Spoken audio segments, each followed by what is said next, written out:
नमामि धन्वन्तरिमादिदेवम्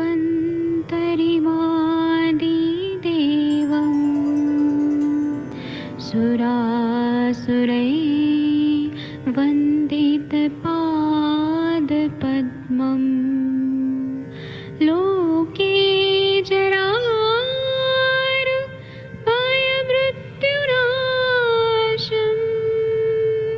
दातारमीशं विविधौषधीनां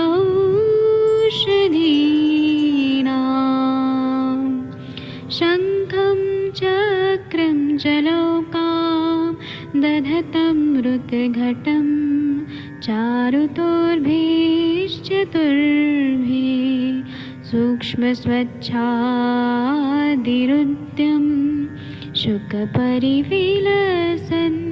मौलिमं भोजनेत्रम् कालाम्बोदोज्ज्वलाङ्गं कटितटविलसत्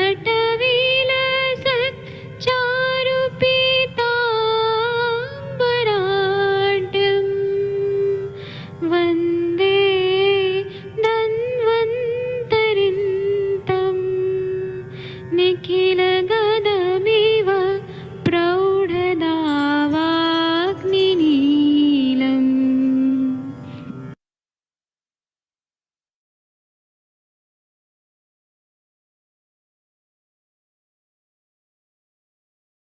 कोई भी सपना साकार करने के लिए सबसे जरूरी है सही कोच का होना। चुनिए आयुष दर्पण डिजिटल को और करे अपनी मामा चिकित्सा नादी परीक्षा का सपना साकार। Download the app now.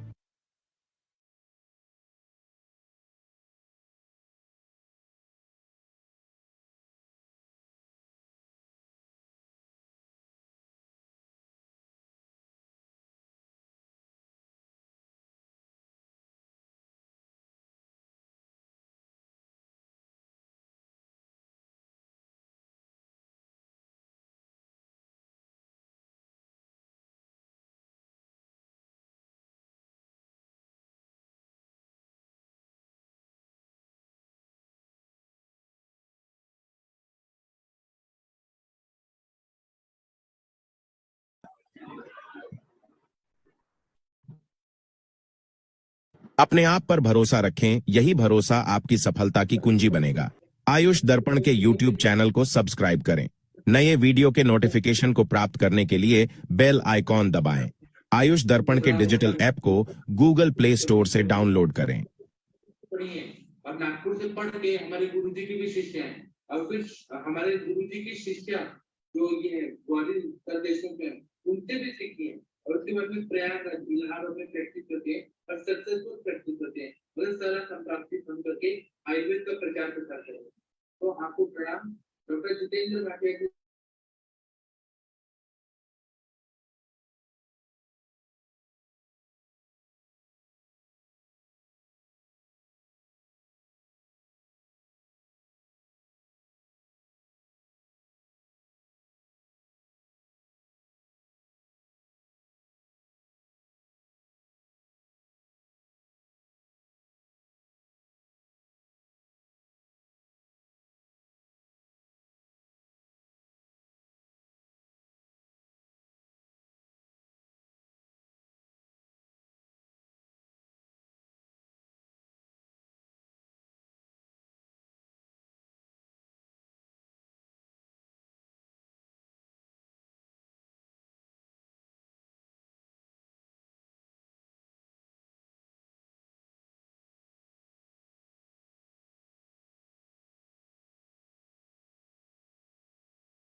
Shashi ma'am, आप होस्ट हैं, आप मेरी आवाज सुन पा रही हैं? शशि मैम।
आवाज नहीं सर।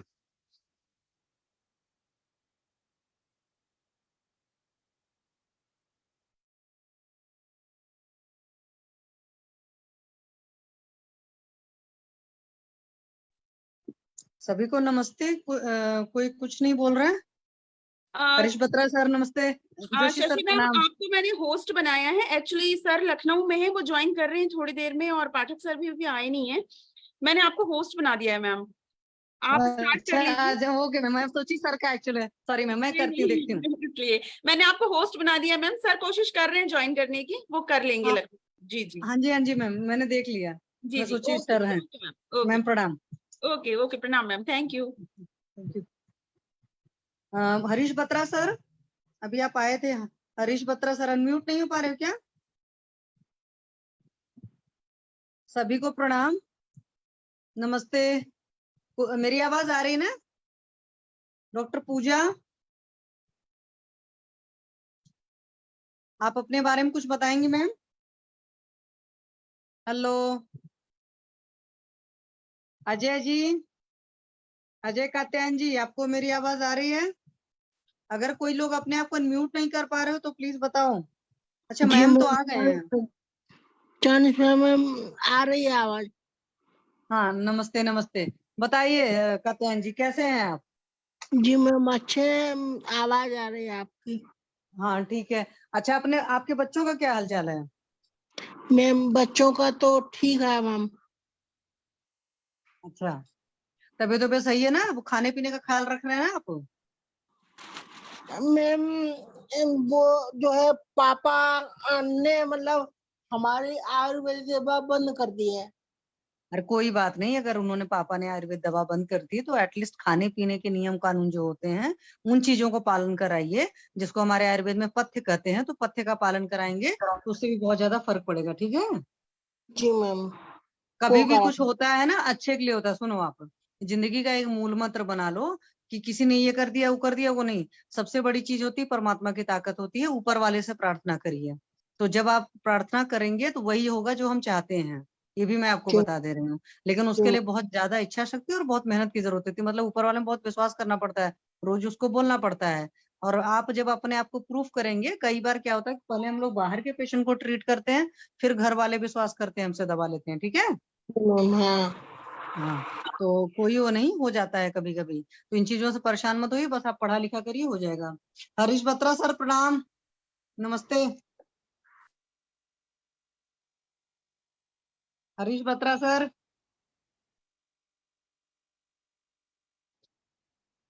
अंजना मैम प्रणाम। अंजना मैम नमस्ते मैम।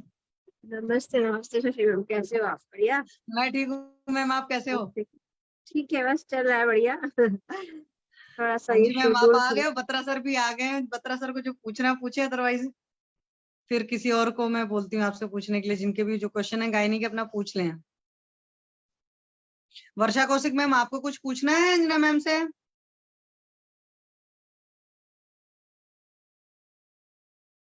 कल किसका पेशेंट आया था? प्रवीण कश्यप जी का पेशेंट आया था, अच्छा सॉरी।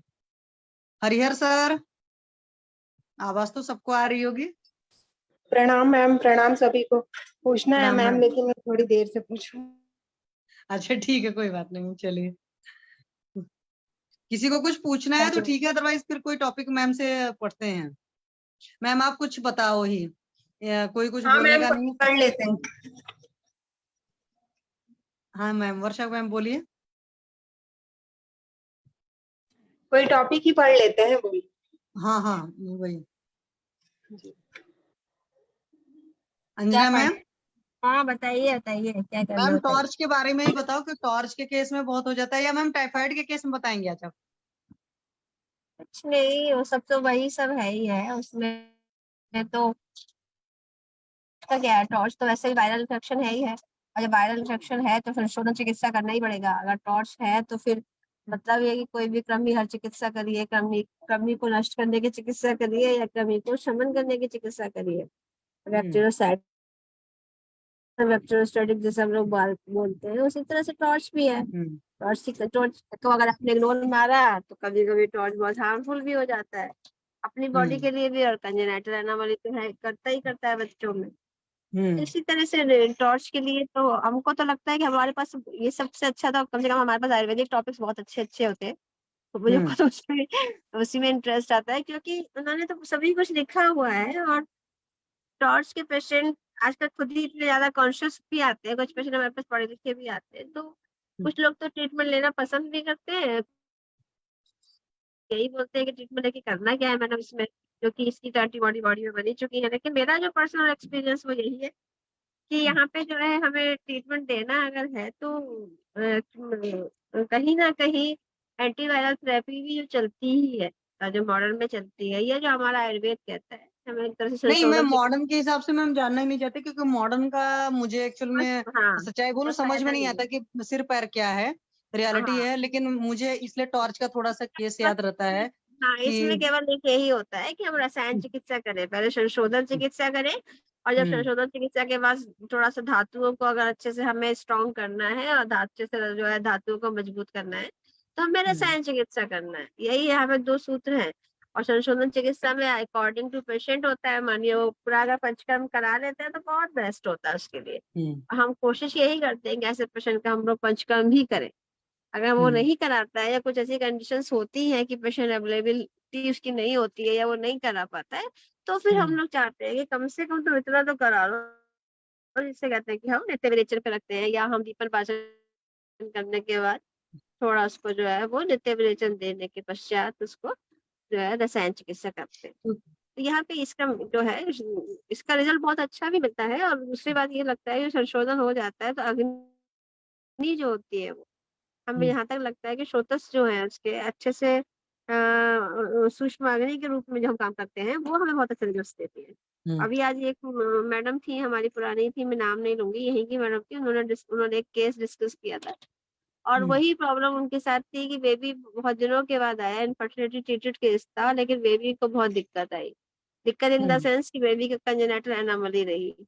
और जब माय गॉड। कंजेनिटल एनोमली रहेगी तो कोई भी डॉक्टर, कोई भी पीडियाट्रिशियन हो, कोई भी डॉक्टर हो, कोई भी गायनेकोलॉजिस्ट हो, वो कभी नहीं कहेगा कि इसको कंटिन्यू किया जाए, क्योंकि वो हम्म उसको कंटिन्यू करने का मतलब ही समझ रहे हैं इसकी लाइफ पे, और समाज के लिए, परिवार के लिए, देश के लिए, सबके लिए भी एक तरह से देखा जाए तो बहुत बड़ा। बर्डन है। हाँ, तो इसीलिए वो सब कॉजेज भी कंजेनिटल एनोमली के कारण भी होते हैं, ये भी हम सभी जानते हैं। टॉर्च एक बहुत बड़ा रूबेला है, टॉक्सोप्लाज्मा है, साइटोमेगालो है, हर्पीस तो चलो अपने आप में ही एक भयंकर बीमारी है। तो ये सब चीजों पर ध्यान देने के बाद ही ट्रीटमेंट किया जाता है। और इसका ट्रीटमेंट मेन यही है जो हमारे वैदिक से करते हैं, क्योंकि वहां से इसका रूट जहाँ उसने आश्रय लिया है, अगर उस आश्रय को ही हम अच्छे से साफ कर दें तो वो दोबारा जल्दी आश्रय नहीं ले पाएगा। और जो जल्दी से हम्म आश्रय नहीं ले पाएगा और पेशेंट के, लेकिन पेशेंट को उसके लिए बहुत सख्त, मतलब हम कहते हैं ना, हमारे हिसाब से ही चलना पड़ेगा स्ट्रॉन्ग। क्योंकि हम्म कुछ पेशेंट तो ऐसे होते हैं कि अरे ठीक है मैडम ने तो बोल दिया, अब हमें अपने हिसाब से करना है, तो अगर वो उस हम्म। तरह से नहीं मानेंगे तो फिर ट्रीटमेंट प्रॉपर नहीं हो पाएगा मैडम। हाँ, वो तो है मैम। जैसे मुझे अभी भी याद है कि जब मैं कबीर चौरा में, मतलब हम लोग थर्ड प्रॉप में थे, तो एक दो एबॉर्शन के केसेस थे। तो 20-25 साल पहले की बात अगर करो, तो उस टाइम टॉर्च के नाम से तो लोग हाथ खड़े कर देते थे कि भाई टॉर्च है तो पक्का से बात है कि बेबी अबॉर्ट भी हो जाना है और इसका कोई ट्रीटमेंट भी नहीं है। बट आज की डेट में एक चीज है कि भाई आयुर्वेद है तो उम्मीद है। मैं मैम इसमें ये सवाल पूछना चाहती थी, जैसे ये जो वैक्सीनेशन वाला करते हैं, वाकई कितना इफेक्टिव? क्योंकि आयुर्वेद के हिसाब से तो इस तरह के सिस्टम नहीं होना चाहिए। तो वो मेरी क्वेरी थी मैम। वैक्सीनेशन का साफ साफ मतलब होता है ना, वैक्सीनेशन तो अगर हम किसी प्रोटोकॉल है, अगर आयुर्वेद और मॉडर्न का कोई हिसाब ही नहीं है, जैसे जो हमारे पास हम लोग बचपन से बच्चों से शुरू करते हैं, बीसीजी लगा लो, डीपीटी ले लो, तो उसी हम्म तरह से एक प्रोटोकॉल है। उस प्रोटोकॉल के अगेंस्ट हम लोग नहीं जा सकते, क्योंकि हम लोग भी मतलब अपने देश को मजबूत बनाना चाहते हैं, और हम भी चाहते हैं कि हम किसी भी तरह का कोई भी इंफेक्शन हमारी आने वाली पीढ़ी को ना लगे। तो इसमें कोई बहुत बड़ा इश्यू बनाने को मुझे नहीं लगता कि बहुत बड़ी इश्यू बनाने की कोई जरूरत है। और अगर हम वैक्सीनेशन कराते हैं, जो वैक्सीनेशन प्रोटोकॉल बनाया गया है गवर्नमेंट के द्वारा, उसको हमें नहीं तोड़ना चाहिए। और वैक्सीनेशन कराना जो है 99% अच्छा ही होता है। अब वो अलग बात है कि कोविड के केस में या एक दो और डिजीज के केस में लोग कहने लगे कि ये प्रॉब्लम तब से आई, यहाँ से आई, मान सकते हैं, लेकिन ये है कि फिर भी हम ये देखते हैं कि उसके बाद भी जो आज वायरल फीवर हो रहा है, या आज के जो लक्षण, इतने टफ लक्षण पेशेंट को मिलते हैं, आज का जो फीवर देखिए, इस समय हम्म। बनारस में तो इतना बुरा हाल है कि मुझे लगता है हर घर में जो है 3-4 मरीज फीवर के ही है, और वो फीवर मैम ऐसा मैं वैसा खुद फीवर अभी एक नहीं। पेशेंट ट्रीट कर रही हूँ पूरी फैमिली में। पहले बेबी को हुआ जिसको केस जी नहीं पैनल पर डिस्कस किया था, फिर जी परसों उसकी जी सिस्टर आई थी, उस टाइम कुछ नहीं लग रहा था, फिर शाम को घर पर जाते जाते उसको फीवर हो गया। उसके जो जी। दादाजी हैं वो तो ऑन ऑफ चल ही रहे हैं फीवर में। तो बच्चे थे तो वही एक बार परेशान हुए, हमने कहा थोड़ा सा धैर्य रखिए, टाइम लगेगा, ठीक हो जाएगा। तो वो तो है हाँ, मैम, इस इस वक्त सब परेशान कर रहा है। हाँ, तो ये सब क्या है, अगर आपने वैक्सीनेशन इतने इस पे नहीं चला होता तो आपको लगता है जो कोविड ने इतना खराब रूप दिखाया है, वो माय कोविड गॉड। तो ये कहीं ना कहीं फीवर को मतलब वही वैक्सीनेशन कह लीजिए या कोविड का ही एक खराब कीटाणु कह लीजिए, लेकिन क्योंकि वैक्सीन लगी हुई है तो कोविड उतना हम्म। हार्मफुल नहीं हो पा रहा है। लेकिन हम्म। लक्षण आप देखिए पेशेंट के, वो बहुत सीरियस हो जा रहे हैं, पेशेंट चल तक नहीं पा रहे हैं, बैठ तक नहीं पा रहे हैं, उठ तक नहीं पा रहे हैं, और इतने हाँ मैम, मेरे साथ तो जो मेरा मतलब पेशेंट था सुनते अभी हुए आप उसके कह साथ रहे थे यही हुआ। आयुर्वेदिक सेवा में देखिए। जी जी। बहुत बुरा तो हाल ये मचा था, तो मेरे पास जी आए, मैंने कहा, जब बताए तो मैंने कहा भाई बगैर देखे तो मैं नहीं दवा दूंगी, आप आइए। तो आए तो मैंने त्रिभुवन कीर्ति एक डोज ही में ही उनको काफी रिलीफ हो गया था। फिर 2-3 दिन बाद फिर से कफ एंड कोल्ड हुआ, तो मैंने कहा अपना ख्याल रखिए, बच्चों का ख्याल रखना, नहीं ख्याल रख पा रहे थे।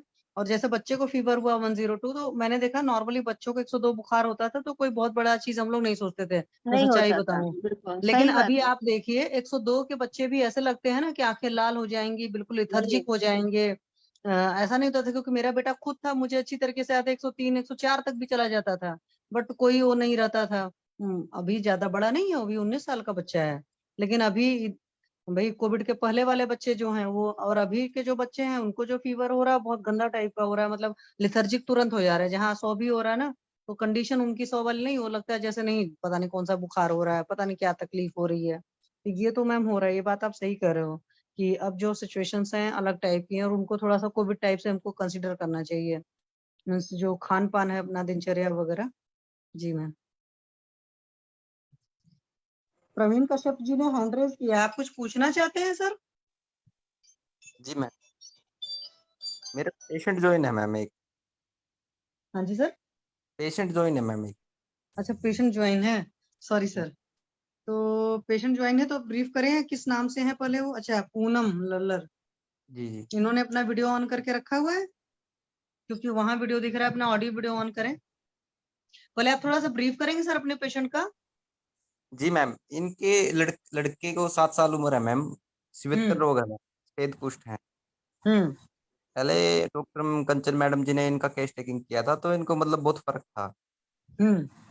तो अब ऐसा है कि मैम जो पहले 2-3 दाग थे उनकी टांग पे वो तो ठीक हो चुके हैं, लेकिन नए दाग निकलने शुरू हो रहे हैं। नहीं तो पथ्य पालन कितना करा रहे हो? जी मैम, वो परहेज पूरा करवा रही हैं जी।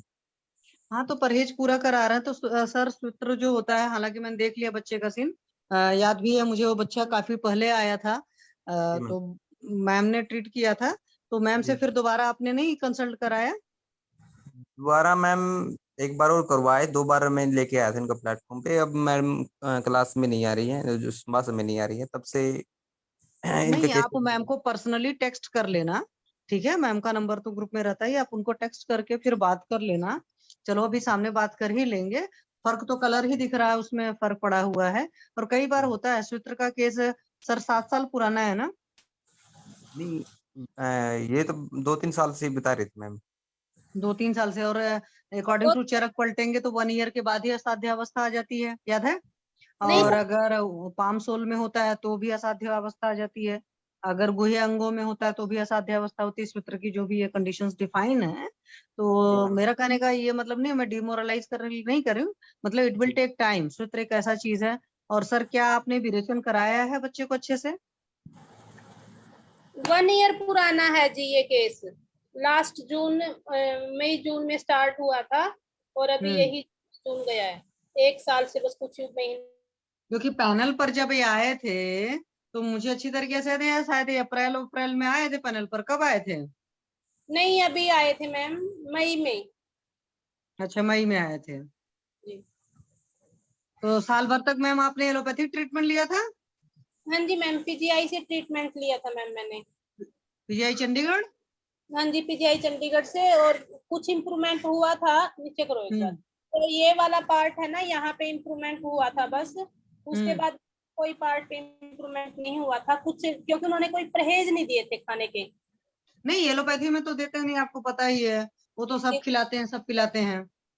कुछ महीने खिला के मैम फिर ज्यादा मोटा होता आ गया था, इसको ज्यादा ही स्वेलिंग सी लग गई थी पूरे शरीर पे, तो मैंने फिर छोड़ दी थी मैम 3-4 महीने दवाई खिला के। हाँ जी। तो पहले आप ये बताओ मैम, जब से आयुर्वेद का ट्रीटमेंट ले रहे हो, अभी बच्चे को उसमें खारिश बहुत हो रही है। खारिश तो मैम जानबूझ के भी कर रहा है जैसे अब, बाकी कई बार होती है इसको। नहीं तो आप नारियल का तेल तो लगा ही दो। अच्छा ठीक है, मैं हाँ। नहीं लगाती क्योंकि दवाई लगाती हूँ, बस जो भी लगाती हूँ। नहीं, दवाई लगाते हो, लेकिन वहां पर कुछ और भी चीजें हो रही हैं उस वजह से। तो एक बात बताइए मैम, अभी बच्चे का सोने उठने का क्या टाइमिंग वगैरह सारी चीजें हैं? मैम सोता उठता जैसे सुबह 6 बजे उठ जाता है और रात को भी इस टाइम सो जाता है, कई बार 8:30-9 भी बज जाते हैं। हाँ और अच्छा। हाँ जी। दिन में सोता है बच्चा? नहीं मैम, दिन में जैसे दवाई लगाती हूँ ना, तो उस टाइम में कुछ रेस्ट के लिए हो तो आधा घंटा हो जाता है, आधा पौना घंटा, इसी से ज्यादा कुछ नहीं है। अच्छा। हाँ और मैम। एक बात बताइए, बच्चे का रोज पेट अच्छे से साफ होता है? हाँ जी अच्छे से होता है मैम। कभी आपने देखा फ्लश करने से पहले उसके कि उसका मल का कैसा रहता है? बंधा हुआ रहता है कि बिखरा हुआ रहता है, तैरता है कि डूब जाता है? नहीं मैम, ये तो मैंने नहीं देखा, उठते ही नहीं तो पेट मैम साफ चेक होता करिए, ये चीजें चेक करिए, देखिए, क्योंकि छोटा बच्चा है, हर चीज नहीं बता पाएगा। तो इन सब चीजों को आपको देखना पड़ेगा, क्योंकि वो बच्चा चला गया पोटी करने, क्या है क्या नहीं है। क्योंकि मैं है। आपको बता रही हूँ, नॉर्मली माँ ध्यान नहीं दे पाती है, उसको अकल नहीं होती है, उतनी चीजों की समझ नहीं होती है। छोटे छोटे बच्चे जिनको कफ एंड कोल्ड होता रहता है, अगर बहुत ध्यान से देखे तो इस बच्चे की स्टूल का मतलब उनको प्रॉब्लम रहती है। लेकिन लोग सोचते हैं, जैसे आजकल बस लोग इतना बोल देते हैं, भाई आजकल के बच्चे फालतू खाते हैं, सो स्मेल होती है। स्मेल के अलावा कुछ बहुत नहीं। कुछ होता है। ठीक है, तो वो एक तो आपको मल की कंडीशन देखनी पड़ेगी। बच्चे का जरा चेहरा दिखाएं, क्या नाम है बच्चे का? चैतन्य मैम। बैठिए सरकार। बैठ जाओ। हाँ जी।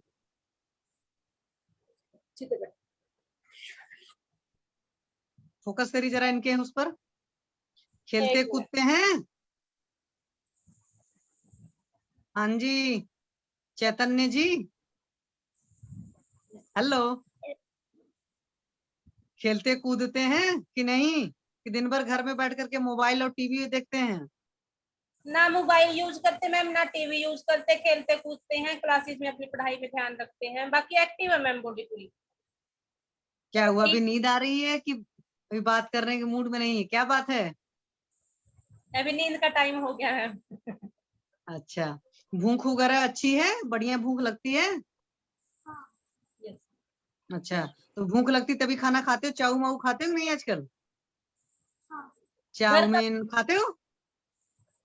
कभी कभी खाए। अच्छा, चाउमीन कभी कभी खा लेते हो, और पिज्जा बर्गर? नहीं मैम, एक बाइट भी नहीं लेते चाउमीन की कभी भी। आप मैम, आप बात कर रहे हो तो देखो प्लीज वो ना करो, जो मैं पूछ रही हूँ, क्योंकि अगर वो झूठ बोलेगा तो आप बाद में बताना। चलो, चाउमीन कितनी बार खाते हो महीने में? चाउमीन कितनी बार खाते हो? अभी कब चाउमीन खाया था? कभी नहीं के घर पे एक बार खाई। घर पर बना था तब चाउमीन खाई थी?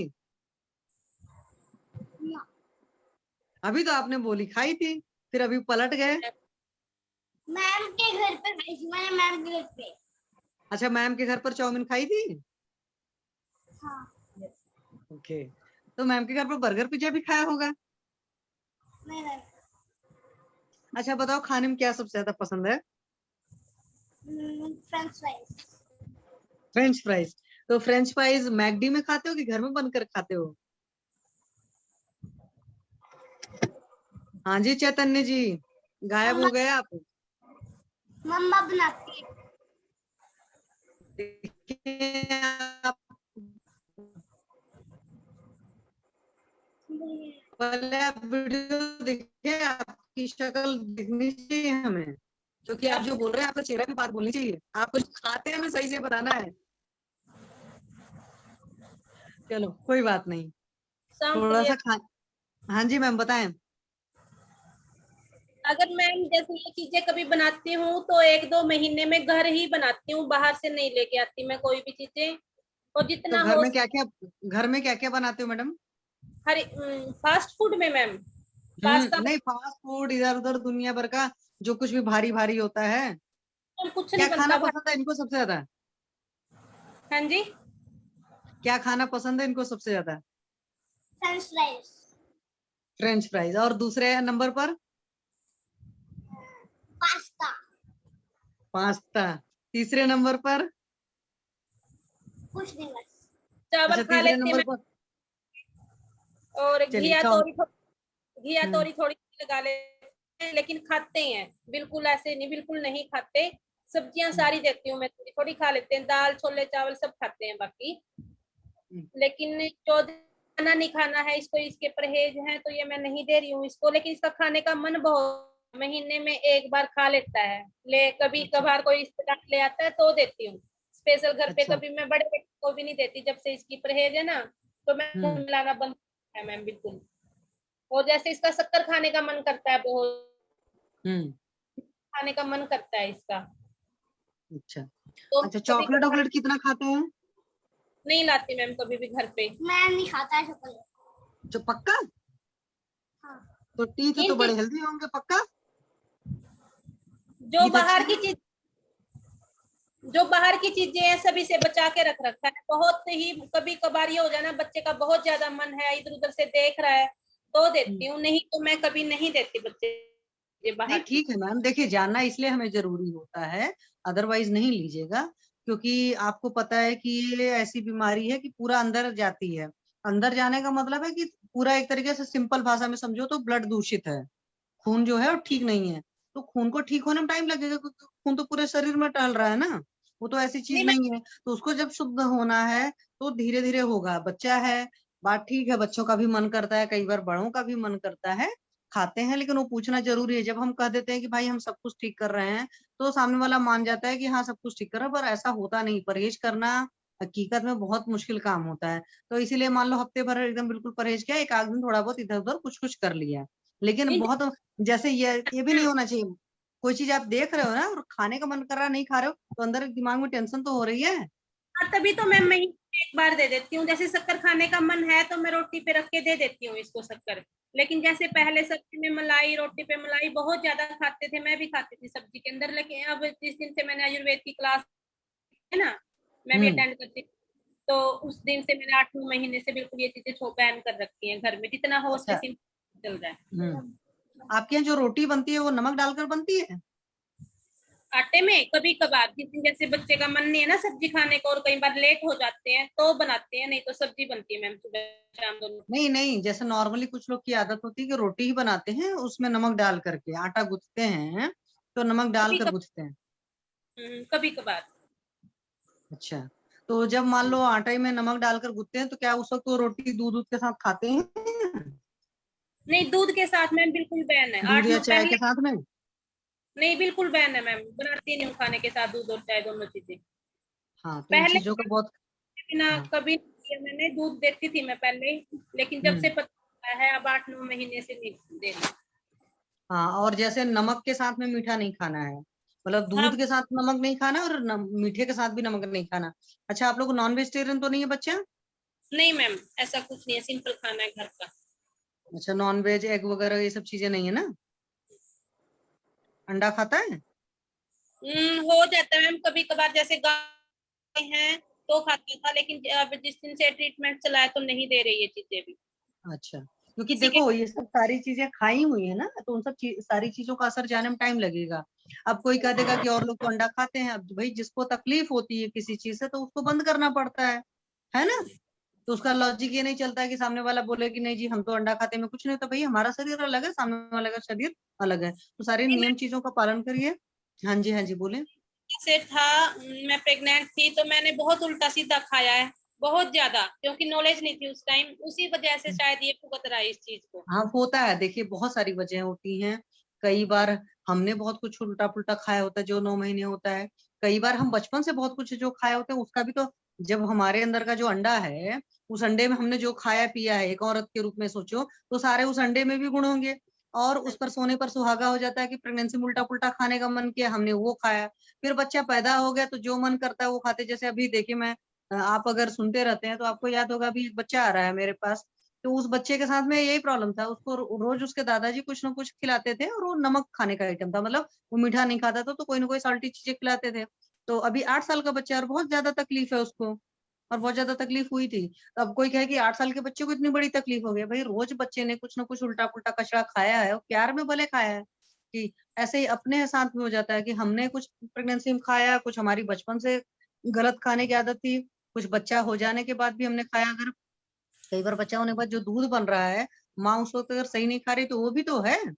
हाँ मैम, फास्ट फूड कुछ नहीं खाया, लेकिन घर पे दूध लस्सी का कॉम्बिनेशन मैंने ऐसे बना बना के, मलाई और हाँ वो सब्जी। होता है, कुछ लोग बहुत कॉम्बो बनाते हैं आजकल, तो आइसक्रीम पता चला पकौड़े बन रहे हैं, मतलब कहने का मतलब है देखो, जो विरुद्ध भोजन जितने भी हैं, कि आपको दूध के साथ में नमक नहीं चाहिए, यहाँ तक कि मीठे के साथ भी नमक नहीं चाहिए, है ना। मैंने अब खाने की आदत होती है, नमकीन के साथ चाय चलती है ना, वो तो कॉमन ट्रेंड होता है।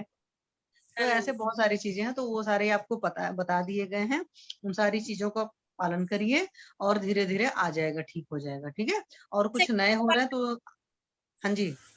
कभी कभार जैसे इसका शक्कर खाने का मन करता है तो दे दूं ना, देती हूँ आधी रोटी पे, एक रोटी पे ही घी हाँ दे धीरे देती धीरे हूँ कि समझ मन। जाएगा। अच्छा, बच्चे को सूरज की धूप लगाते हैं कि नहीं आप? बस मैम स्कूल में ही, स्कूल से आने के बाद दवाई लगा के ट्यूशन भेज देते हैं, खेलता है जैसे शाम को थोड़ा बहुत, तो स्कूल हाँ तो में भी जैसे खेलते। सूर्यास्त होने वाला है ना, तो सूर्यास्त होने से आधे घंटे पहले जो होता है ना, वो कोशिश किया करिए एटलीस्ट उस टाइम धूप में जरूर रहे, क्योंकि सनलाइट बहुत अच्छा होता है। जो शुक्र की बीमारियां होती है ना, इसमें सूर्य की उपासना बहुत फायदेमंद होती है। तो कुछ नहीं करा सकते तो छोटा बच्चा है, जैसे नहा लिया तो 1 लोटा जल देना जो होता है, आप ये चीजें भी करा सकते हैं। वो आप आदत में डाल देंगे तो बच्चे को उसके साथ साथ आप भी कर लिया, क्योंकि बच्चा सुबह स्कूल जाता है अधिकतर नहा धो करके ही जाता है, तो ये काम करा सकते हैं। कोशिश कर सकती है संडे को सॉल्ट न दीजिए बच्चे को, कुछ वो भी जो भी खाए तो वो अलग सी चीजें खाए, ठीक है, एक टाइम ही खाए, थोड़ा ही खाए। और जो घर का नमक है सिंपल नमक मत रखिए, घर का नमक बदल दीजिए, सैंधो सॉल्ट रखिए जो ये खाना तो बनता है। कई सालों से बंद है मैम, जैसे खांड तो अभी क्लासेस के 1 साल से बंद किया, मैं यूज किया है, लेकिन हम्म। नमक 3 साल से मैं सेंधा नमक यूज कर रही हूँ, सिंपल हाँ बंद है। तो इन चीजों से क्या होता है ना, बहुत जल्दी असर आता है, पहले इस तो वजह खाया, से करूँ। ये यूज कर रहे थे, लेकिन अभी पता चला तो अभी 3 साल से। हाँ तो हो जाएंगे। और एक बार मैम को फिर से कंसल्ट कर लीजिएगा, क्योंकि मैम आपको देख रहे थे और मैम के अच्छे उसमें वो हैं, ठीक है। ओके। हम्म। और किसी को भी कुछ पूछना है पूछ सकते हैं, किस आए थे? डॉक्टर कृष्णा आपने अनम्यूट किया है अपने आप को। डॉक्टर कृष्णा क्या हुआ? आप अपना इंट्रोडक्शन देंगे थोड़ा सा?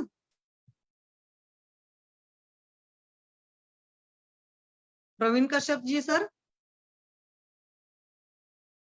जी मैम। हाँ सर। तो देखो अभी भी ऐसा है ना कि देखो कुछ ना कुछ हेतु हैं एक्चुअल में बच्चे के साथ में, और बच्चा है या कोई भी बड़ा भी रहता है तो थोड़े हेतु रहते हैं और कई बार होता है।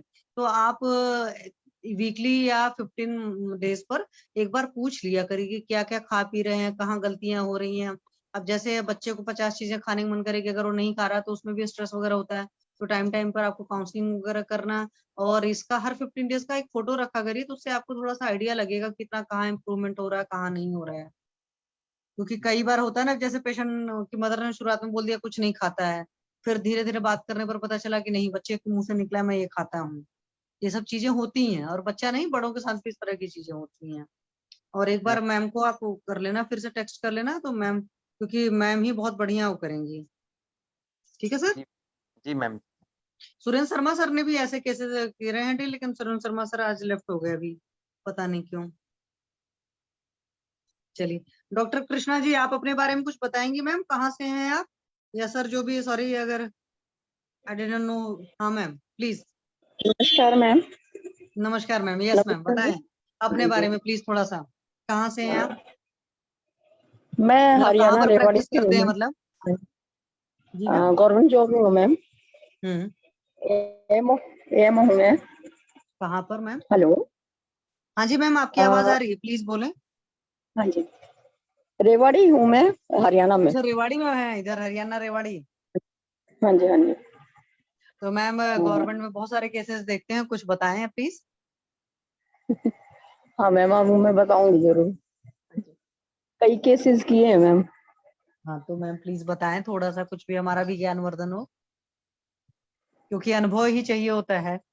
आयुर्वेद में तो बहुत कुछ है, मतलब क्या आपने यूज किया, किस केसेस में किससे बहुत बढ़िया रिजल्ट आया? हाँ मैम, एक बच्चा था जैसे 7 साल का वो बच्चा,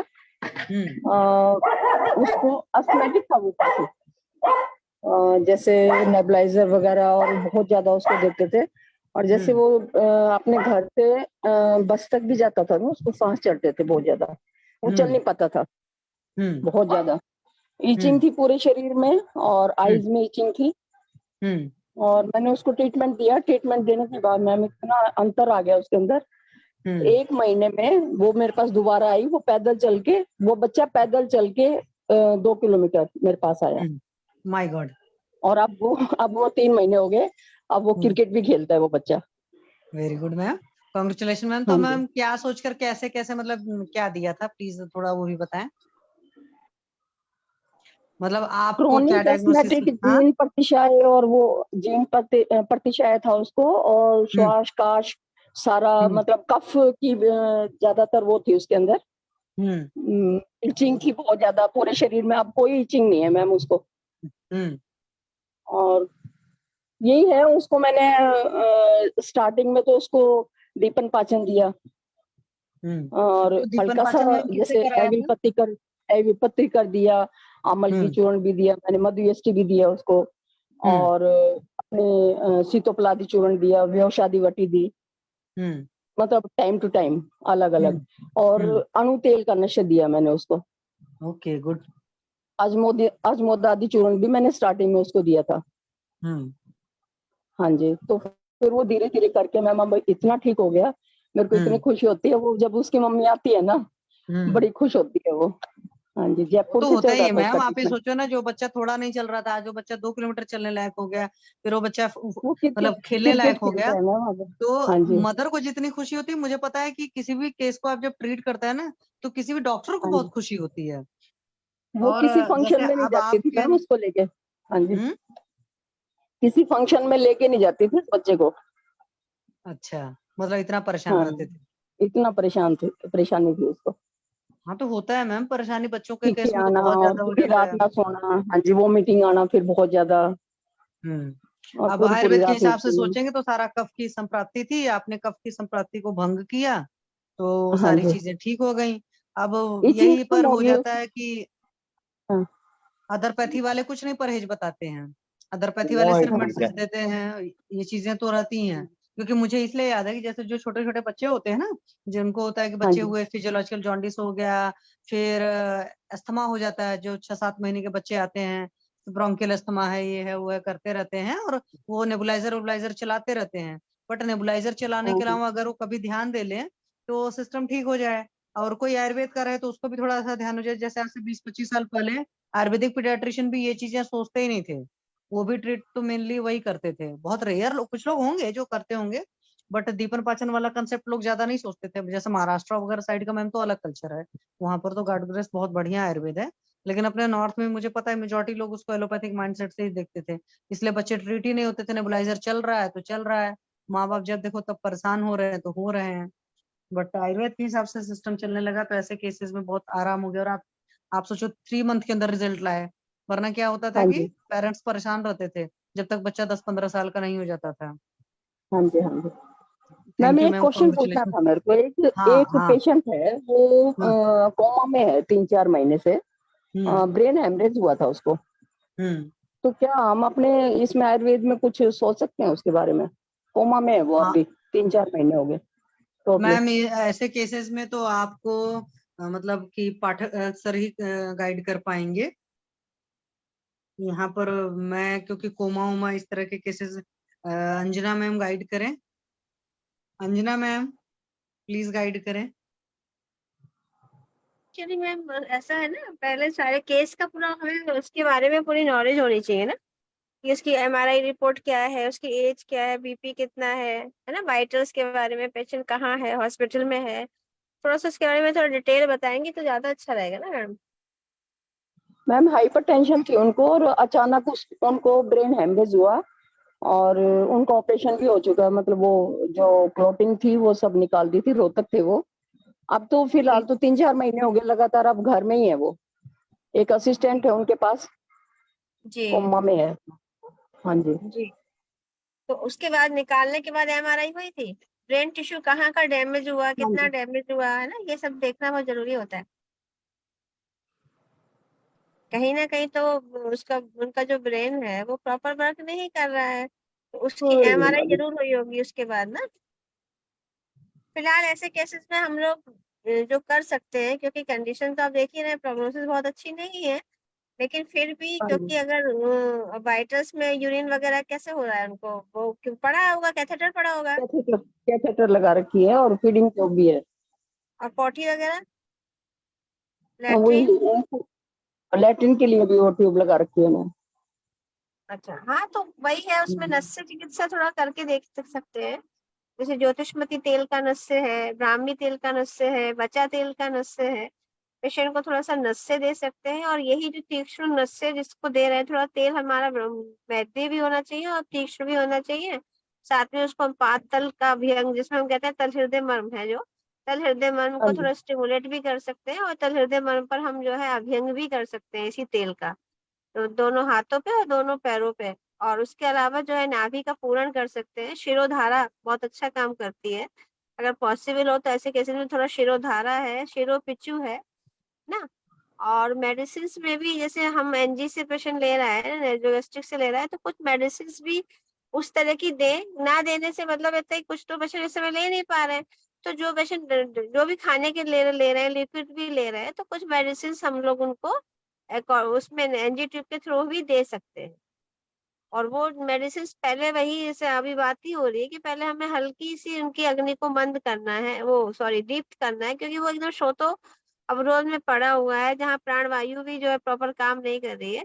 तो सबसे पहले जैसे मैंने कहा कि लोकल स्थानिक चिकित्सा बहुत जरूरी होगी, जो जो मैंने बताई है। उसके बाद हमें थोड़ा सा उनका दीपन और पाचन करना चाहिए। दीपन पाचन करने में हम क्या कर सकते हैं कि उसमें हम सबसे पहले, कुछ नहीं मिलता है तो हम यहाँ ले सकते हैं, थोड़ा सा पंचतिक्त ले सकते हैं, या महा पंचतिक्त ले सकते हैं, या पंचगव्य ले सकते हैं। इस तरह का एक घृत हल्का सा लेना है, उसको थोड़ा सा मतलब लिक्विफाइड करना है, और उसमें हमें इनको, इसमें थोड़ा सा जो है बच्चा चूर्ण मिला सकते हैं। और बच्चा चूर्ण के साथ में अगर हम चाहेंगे तो जैसे स्वर्ण बसंत मालती है या स्मृति सागर है, थोड़ा सा स्वर्ण योग, रसराज योग, इस तरह का हमें मिलाना पड़ेगा, थोड़ा थोड़ा सा सहस्पुटी अभ्रक मिला सकते हैं यहाँ पे हम। और उसके अलावा थोड़ा सा गिलोय सत्व वगैरह उसमें दे सकते हैं, थोड़ी थोड़ी मात्रा में देके। और उसमें ब्राह्मी है, बच्चा घृत मिला सकते हैं। इस तरह कॉम्बिनेशन बनाएंगे, लेकिन पहले हमें सिंपल उनका अग्नि दीपन करना होगा। तो अग्नि दीपन हम सिंपल एक हल्का सा घृत लिया, पंचगव्य घृत लिया, और उसमें हमने कुछ नहीं मिलाना है, तो हमने सिंपल दाढ़ी मास्टर मिला दिया, या हमने उसमें सिंपल मिला दिया क्या कहते हैं ये हिंगोष्टक मिला दिया। इस तरह का चूर्ण मिला के सुबह दोपहर शाम थोड़ा थोड़ा उनको एनजी के थ्रू दीजिए, चाहे उनकी जो उनका खाना जो उस खाने में ही मिक्स करके दीजिए। फिर थोड़ा सा धीरे से उनको आरगवत वगैरह ऐड करिए, हल्का मृदु विरेचन हल्का सा उसमें ऐड करिए। अभी पत्तीकर वगैरह अगर है, शुगर वुगर सब नॉर्मल है तो देखिएगा, नहीं तो आप हिंगोष्टक भी अच्छा काम करेगा। देन उसके बाद फिर हमें मैद्य द्रव्य जो हमने कहा और स्वर्ण योग जो हमने कहा, लेकिन उससे पहले हमारे पास लिपिड प्रोफाइल आना चाहिए, और उसके साथ हमारे पास किडनी प्रोफाइल भी रहना चाहिए, एलएफटी लीवर फंक्शन टेस्ट भी होना चाहिए। ये सारे प्रोफाइल अगर हमें लगता है कि वो फेलियर की तरफ नहीं है, तब हम औषधि की थोड़ी थोड़ी सी मात्रा दे सकते हैं, जैसे हम स्तनप्राशन कराते हैं बच्चों को, वही उस तरह का हम योग बना के एनजी ट्यूब के से माध्यम से पेशेंट को दे सकते हैं। ठीक है मैम, शिरोधारा किससे किससे करवाएंगे? आप ब्राह्मी तेल से दीजिए, ब्राह्मी तेल, बच्चा तेल बनवाइए, उससे दीजिए।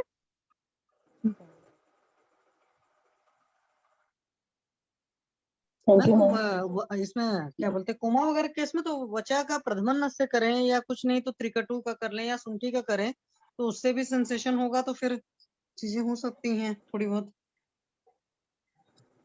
तो सबसे बेस्ट ज्योतिषमती ही रहना है अभी, ज्योतिषमती ही सबसे अच्छा है इसके लिए। उसके बाद क्योंकि हर एक ही ड्रग लेने से वो हो जाता है, इसलिए फिर वो थोड़ा थोड़ा चेंज करने के लिए बताते हैं। तो आप स्टार्टिंग करिए ज्योतिषमती से करिए, इसका इफेक्ट आपको मिलेगा। जी ma'am, thank you ma'am. Thank you ma'am. Thank you ma'am. Thank you ma'am. और किसी को भी कुछ बताना है या मैम से पूछना है तो प्लीज पूछें। विनीता मैम कुछ अनुरिता मैम भी, बताइए, अनुरिता मैम प्लीज गाइड करें। इसमें और कोई ऐड ऑन कर सकता है? मोनिका हाँ, मैम भी है, मोनिका मैम है, मोनिका मैम है, अनुरिता मैम विनीता है। मैम, हाँ विनीता मैम, हाँ, मैंने अनुरिता मैम है, अनुरिता हाँ, मैम मुझे अनुरिता नहीं, मैम को मैंने भी को होस्ट बनाया था। चली गई लग रहा है, जी कुछ मैम। काम आ गया। मैम इसमें ना आपने बिल्कुल ठीक बताया कि दीपन पाचन तो सबसे पहले करना ही पड़ेगा, क्योंकि सोतो तो डेफिनेटली हो गया होगा अगर पेशेंट इतने टाइम जी से। और इसमें जैसे सर मैम अनुरीता मैम बताते हैं ना कि वो नाभि पूर्ण वगैरह करना, तो आई थिंक उसका भी बहुत अच्छा रिजल्ट, क्योंकि नस्य और इसमें एक बार पेशेंट की कंडीशन भी देखनी पड़ेगी कि वो उसको प्रॉपरली एक हेड की पोजीशन को प्रॉपर करके उस तरीके से ही नस्य वगैरह किया जाए, थोड़ा हाँ, केयरफुली करना एक्सपर्ट होना चाहिए, हाँ एक्सपर्ट पड़ेगा। जरूरी है। हाँ कोमा में है तो उसके खुद के रिफ्लेक्सेस, हाँ खुद के रिफ्लेक्सेस तो काम नहीं कर रहे होंगे, तो हाँ थोड़ा एक्सपर्ट हैंड से, थोड़ा एक्सपर्ट उसे हेड की पोजीशन प्रॉपर्ली करके वो सब करके ही मैम किया जा सकता है। और नाखून से शुरू कर सकते हैं कि उनका थोड़ा दीपन पाचन के लिए, और उसके लिए कि डाइट जैसे भी उसको अगर आरे मिक्स करके कुछ इस तरह का पंचकोल चूर्ण या ऐसा कुछ जैसे आपने बताया वो चीज दी जा सकती है मैम आम पाचन के लिए। जी मैम, जी मैम। यही है ही है। पहले एक्चुअली उसको थोड़ा सा स्टार्टिंग में हमें स्टिमुलेशन ही देना है, एक तरह से उसके ब्रेन को स्टिमुलेशन ही देना है कि वो क्या रिस्पॉन्स दे पाते हैं। तो हमें अभी सूदिंग ही करना होगा, क्योंकि प्रद्युम्न नस्य में भी थोड़ा प्रॉब्लम हो सकती है कभी कभी। तो स्टार्टिंग अगर हम घत से यस से करेंगे तो अग्नि भी दीप्त होती है, घत अग्नि दीप्त करता है और थोड़ा सूदिंग इफेक्ट भी मिलता है। तो इसीलिए बाद में फिर अगर वो रेस्पॉन्स देने लगते हैं तो फिर हमारे पास कई तरह के नस्य भी होते हैं, पीड़क नस्य है, प्रद्युम्न नस्य है, किसी भी तरह को हम उस कंडीशन के अकॉर्डिंगली यूज कर सकते पेशेंट अभी भी ज्वाइन था तो मैंने अभी उनको वेटिंग रूम में डाला है। प्रवीण कश्यप सर, अभी उनको कुछ पूछना था क्या?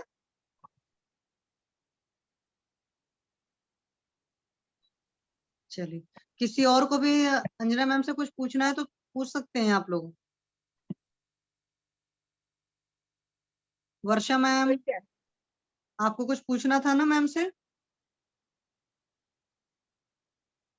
चलो, सब कोई बिजी है। शक्ति मोहन बिजलवान सर, कुछ शेयर करें अपना अनुभव, कोई सक्सेस स्टोरी बताएं please. Vinita ma'am, Munish ma'am. हाँ जी, हाँ जी। मैम, हाँ हाँ, फेस मंगला फेस मैम, नमस्ते मैम, बोले। नमस्ते नमस्ते मैम। सिबासिस सिस्ट फेस पर है तो क्या दे सकते हैं? क्या चीज मैम? सिस्ट? सिबासिस, सीबीएसई सिस्ट? हाँ फेस ओके। पर है मैम। हाँ, फेस पर ही होता है, तो सिबम ग्लैंड वहीं पर ही है। तो जो सारी आपकी सिबेसियस है, पैरोटिड ग्लैंड है, बहुत सारी चीजें हैं वहां पर। तो एक बात बताइए मैम, मुख दूषिका हो गया एक तरीके से, सिंपल वर्ड में अगर आप सोचो तो, है ना? हाँ हाँ हाँ हाँ। और मुख दूषिका जो निकलती थी ये किसका मल होता था? शुक्र का मल होता था, याद है? हम्म। ये तो तो इसमें जो शुक्र शोधन गण वगैरह है वो बहुत बढ़िया काम करेगा, आप वो अच्छा। देकर देखो, पहली बात है। और दूसरी बात है कि मैम इसमें आप जो मर्म है मुंह वाले, एक मुंह फुलाना पिचकाना और टैंक बाहर निकालना, तो एक चीज ये जरूर हाँ कराइए, पहली बात है। दूसरी बात मैम, ग्रहणी दृष्टि के लेवल पर उसको क्या तकलीफ है वो जरूर देखिए। हो सकता है पेशेंट का पेट वगैरह नहीं साफ होता होगा, तो वहां पर मतलब पाचन उन्लोमन में जो भी है वो चलाइए। और स्किन डिसीजेस के केस में अभयारिस्ट या अभया के कॉम्बो मतलब काफी बढ़िया काम करते हैं। तो हरितकी को अगर दीजिएगा भी किसी फॉर्मेट में तो अभया नाम लिख करके ही दीजिएगा, ठीक है? अच्छा। और स्किन डिसीज में स्ट्रेस बहुत बड़ा हेतु होता है, मतलब स्ट्रेस का वही किसी न किसी वजह से भय होता है, तो इंसान के अंदर ये चीज भी आप देख लीजिएगा। तो उस केस में आपको नस्य वगैरह बढ़िया कुमकुमादि तिलम वगैरह का या कुमकुमादि घृत का जो है वो बढ़िया नस से काम करेगा। वैसे तो आप देख सकते हो कि क्या मतलब नजल कंडीशन को देखेंगे तो आप डिसाइड कर लेंगे क्या पहले इसको 1 वीक मतलब शोधन नस्य दे करके फिर शमन नस्य देने की जरूरत है क्या, क्योंकि जितने भी ऊर्ध्व जत्रुगत विकार हैं वहां पर नस्य बहुत बढ़िया काम करता है। एकदम सिंपल सा एक तरीका ये हो गया। हाँ दूसरी हाँ बात है कि चूंकि मुख दूषिका है तो आप गंडूस भी अच्छे से करा सकते हैं। प्रकृति देखकर डिसाइड कर लीजिएगा, नहीं तो बेस्ट तरीका होता है आप क्षीर से या घृत से गंडूस करा सकते हैं। नहीं तो कोई क्वाथ वगैरह कषाय की जरूरत हो तो आप उन कषायों से भी गंडूस करा सकते हैं। और कराएंगे मैम डेफिनेटली रिजल्ट आएगा, टाइम भले लगेगा। यहाँ तक हाँ होता है हाँ जैसे मैं छाले के केस में बोलती हूँ कि पेशेंट को कुछ नहीं है, अगर बाहर ऐसे ही पड़े हो सिर्फ अमरूद की पत्तियां भी चबाते तो बहुत बढ़िया काम करती हैं। नॉर्मली अगर उसका बनाते हैं कषाय वगैरह तो बहुत बढ़िया काम करती है। अच्छा इसमें मैम खदिरादी बटी बहुत बढ़िया काम करेगा। अभी अच्छा मैंने एक पेशेंट को ऐसे ही कास वगैरह था, फीवर था, तो मेरे पास खदिरादी बटी पड़ी थी, दूध वाली ही पड़ी थी मेरे पास तो, क्योंकि हाँ हाँ एलादी बटी उनकी लेकिन अच्छी काम नहीं करती, मैं साथ में भी बताती हूँ। तो मैंने हाँ पेशेंट को ऐसे दे दिया था, मैंने कहा लीजिएगा, और उनको इतना बढ़िया काम किया, मतलब वो फैन हो गए। और ऐसे उनके बच्चे के केस में क्या हुआ, मतलब उनका बच्चा छोटा नहीं है, 25-30 साल का बेटा है, उसको मुंह में ऐसे अल्सर्स हुए थे जैसे और गुटका उटका खाता तो उनको लगा कि ऐसा तो नहीं कैंसरस वगैरह बन रहा है। विद इन हाँ 2 days वो इतना मतलब अच्छे से सबसाइड हो गया कि जैसे कहते हैं ना कि मिरेकल हो गया। अच्छा तो हाँ जी हाँ जी। तो अभी बल्कि सेशन से पहले उनका फोन भी आया था कि मैम बहुत बढ़िया रिजल्ट रहा, तो हमने कहा ठीक है भाई मेरे पास थोड़ी थी आप ले लेना और परचेज कर लेना दूसरी ब्रांड का जो खदीरा था उनके खदीरा दी आसपास होती लोकल। ना, खदीरा दी। हाँ खदीरा दी, क्योंकि खदीर का आपको याद है कि खदीर कुष्ठा नाम, कुष्ठकना हाँ नाम मैम, है चरक सूत्र यस 25 में। मतलब जितनी हाँ भी स्किन डिसीजेज हैं उसमें खदीर बहुत बढ़िया काम करता है। तो अभी यस। आप चाहे खदीरादी बटी काम चला लो, और बाद में हम्म। अगर आपको लगेगा कि अग्नि मंद के हिसाब से अगर देना रहेगा तो फिर आसो अरिस्ट के मतलब अरिस्ट के फॉर्मेट में दे लीजिएगा। ठीक है, हाँ तो हाँ एक कोई हाँ। अभया का कॉम्बो चला लीजिएगा, आपको जो भी समझ में आए। एक खदीर के अच्छा कॉम्बो चला लीजिए, और लोकल वाला ट्रीटमेंट जरूर करिए, लोकल के ट्रीटमेंट में नस से और गंडूस वगैरह कराना। और कमल जी आप एप्लीकेशन प्लान कर फीस सकते कुछ देना पड़ेगा मैम? हो। ऐसे बड़ी है तो वो पेशेंट गए थे सर्जन के पास, तो हम्म उन्होंने वो पस तो निकाल लिया, मगर हम्म वो अभी बोल रहे कि चीरा देने का है, फिर स्कार आएगा, इसकी वजह से वो डर गए फिर। तो मैम आप ऐसा करो ना, उसकी फोटो सेशन में अपलोड कर दो अगर ऐसी केस है। तो उस केस में आप अपनी सिंपल उसकी तलब पहले एक बिदरदी, जब उन्होंने उस पर पस निकाला है तो एक तो बना ही होगा, तो हाँ दुष्ट व्रण हो गया वो, बराबर है। है ना। तो दुष्ट व्रण की चिकित्सा में सुश्रुत ने सबसे पहला एक शब्द बोला है 3 दिन का लंघन। 3 to 5 days का अगर आप लंघन कराओगे तो व्रण की चिकित्सा में बहुत बढ़िया शानदार रिजल्ट आते हैं। तो 3 to 5 days का लंघन कराइए, और उसके बाद रोपण के लिए एसटी मधु घृत यूज कर लीजिए। नहीं हो रहा है तो घर में ही अपना करके बना कर दे दो, नहीं तो मधु और घृत भी अच्छा कॉम्बो होता है। आप देख लो उसकी कंडीशन, एक बार फोटो डाल देना, और जब इस हाँ तरह की चीज कोई भी यूज की जाएगी तो कोई स्कार नहीं आएगा, ये भी मैं आपको बता दे रही हूँ। ठीक है, अच्छा लेकिन लंघन हाँ जरूर कराइए, और दीपन पाचन उन्लोमन कराइए, और दुनिया भर की जो फालतू फालतू क्रीम वूम लगाती होंगी उस पर वो करिए, मतलब बंद करा दीजिएगा। और पेशेंट कितना ज्यादा फालतू चीजें सोचता है ये भी जरा हिस्ट्री ले लीजिएगा मैम। ओके ठीक है, हाँ, ठीक है, थैंक कई यू। बार ये वजह भी मिलती है।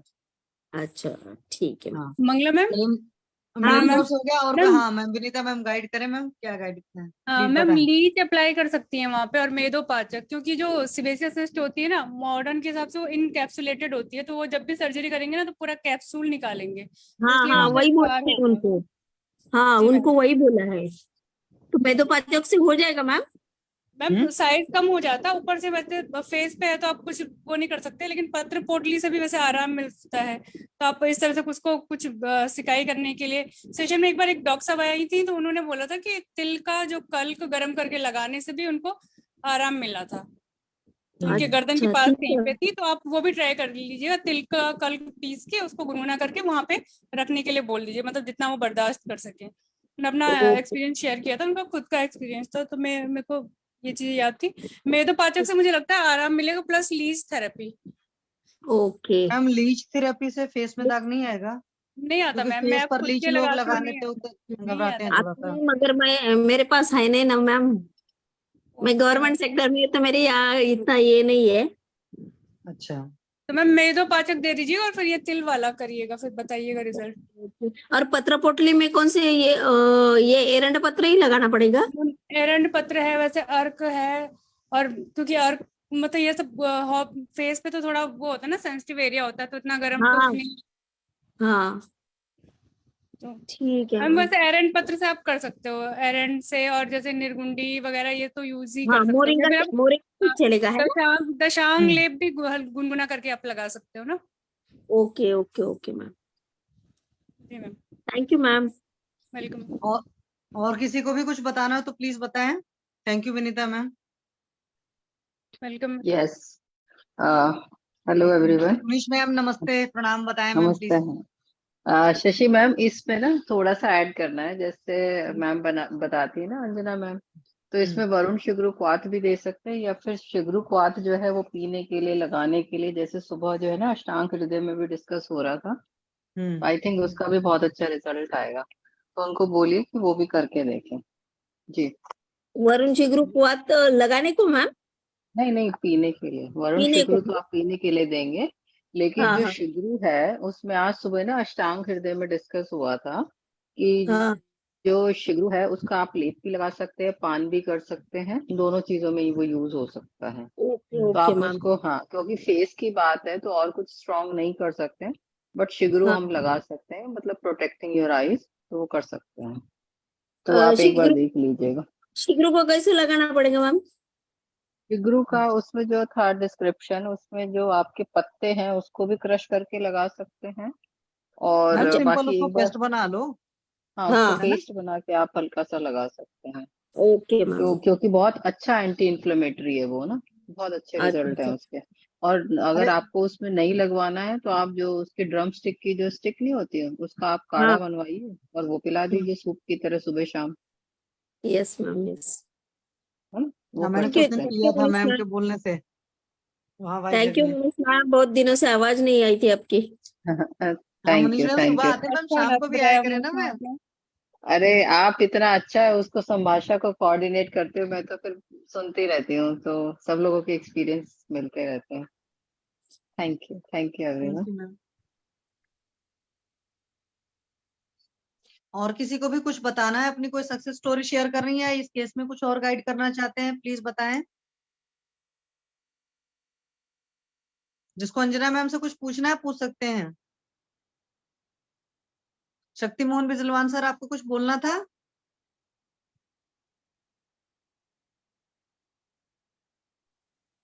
नहीं मैम। ओके। और किसी को भी कुछ पूछना है? गंगवार सर कुछ बताना है अपना कोई सक्सेस स्टोरी? कोई कुछ पूछना चाहता है या कुछ बताना चाहता है? अंजना मैम है, अपना गायनी का जो कुछ भी पूछना चाहते हो आप लोग पूछ सकते हो। कोई कुछ नहीं बोल रहा है। अपना एक्सपीरियंस शेयर कर दीजिए।